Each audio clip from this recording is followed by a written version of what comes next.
ഇന്നത്തെ റെസിപ്പി ഉരുളക്കിഴങ്ങും സവാളയും ഉപയോഗിച്ചുള്ള ഒരു പലഹാരം തയ്യാറാക്കുന്നതാണ്. നമുക്ക് എങ്ങനെയാണ് തയ്യാറാക്കുന്നതെന്ന് നോക്കാം. അതിനുവേണ്ടി ഞാനിവിടെ ഒരു സവാള നീളത്തിൽ അരിഞ്ഞെടുത്തിട്ടുണ്ട്. അതൊരു ബൗളിലോട്ട് ഇട്ട് കൊടുക്കുന്നുണ്ട്. ഒരു ഉരുളക്കിഴങ്ങ് തൊലി കളഞ്ഞ് ഗ്രേറ്റ് ചെയ്ത് വെള്ളത്തിലിട്ട് പിഴിഞ്ഞ് ഒരു കോട്ടൺ തുണിയിൽ തുടച്ചെടുത്തതാണിത്. ഇതും ബൗളിലോട്ട് ഇട്ട് കൊടുക്കുന്നുണ്ട്. ഒരു പച്ചമുളക്, ഒരു വെളുത്തുള്ളി, ചെറിയ കഷ്ണം ഇഞ്ചി ചെറുതായി അരിഞ്ഞതും ഇട്ട് കൊടുക്കുന്നുണ്ട്. കുറച്ച് കറിവേപ്പിലയും ഇട്ട് കൊടുക്കുന്നുണ്ട്. ഒരു നുള്ള് മഞ്ഞൾപ്പൊടിയും 1/2 ടീസ്പൂൺ മുളക് പൊടിയും ആവശ്യത്തിന് ഉപ്പും 2 ടേബിൾ സ്പൂൺ മൈദയും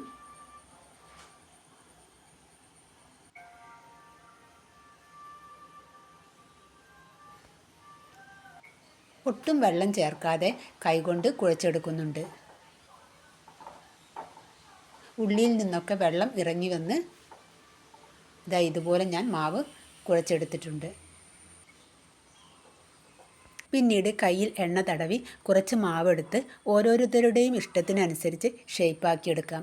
ഞാൻ ഇതുപോലെ ഉരുട്ടിയെടുക്കുകയാണ് ചെയ്തത്. അങ്ങനെ ഞാൻ ആ മാവ് മുഴുവനും ഇതുപോലെ ഉരുട്ടിയെടുത്തു.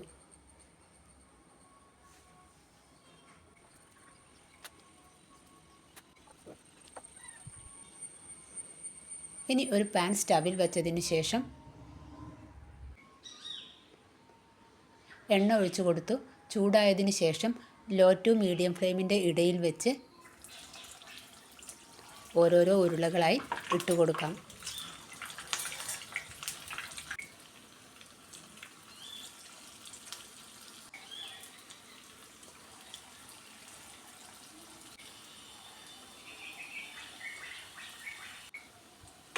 ഉള്ളൊക്കെ വെന്തിട്ട് ഒന്ന് മൊരിഞ്ഞു വരുന്ന സമയത്ത് നമുക്ക് എണ്ണയിൽ നിന്ന് കോരിയെടുക്കാം.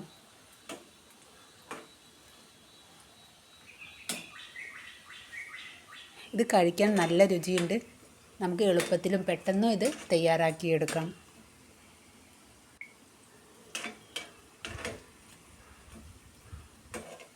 അത് നന്നായിട്ട് ഇളക്കി കൊടുക്കുക.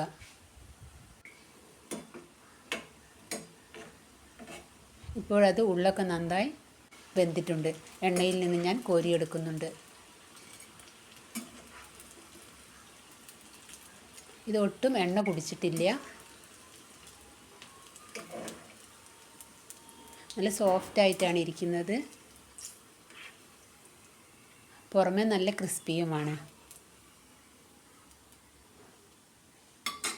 ഇതൊരു പ്ലേറ്റിലോട്ട് ഇട്ട് കൊടുക്കുന്നുണ്ട്.